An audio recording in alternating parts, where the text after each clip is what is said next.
ഇന്ന് ജപ്പാനിൽ ശക്തമായ ഭൂകമ്പം റിപ്പോർട്ട് ചെയ്തു. കഴിഞ്ഞ തിങ്കളാഴ്ച ജപ്പാൻ സർക്കാർ ഒരു റിപ്പോർട്ട് പുറത്തിറക്കി.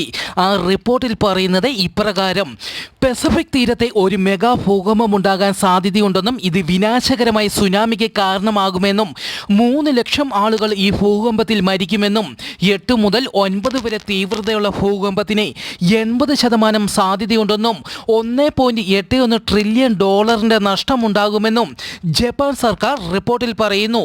ഈ റിപ്പോർട്ട് അവതരിപ്പിച്ചിട്ട് ഏതാനും ദിവസങ്ങൾ ബാക്കി നിൽക്കെ ഇന്ന് അല്പസമയത്തിനു മുൻപേ ജപ്പാനിൽ 6.2 തീവ്രതയുള്ള ഭൂകമ്പം റിപ്പോർട്ട് ചെയ്തു. ജപ്പാനിലെ ക്യൂഷുവിലാണ് ഭൂകമ്പം ഉണ്ടായത്. കൂടുതൽ വിവരങ്ങൾ ലഭ്യമായിട്ടില്ല.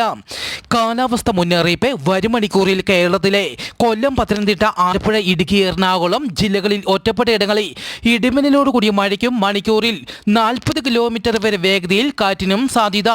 തിരുവനന്തപുരം, കണ്ണൂർ ജില്ലകളിൽ നേരിയ മഴയ്ക്കും സാധ്യത.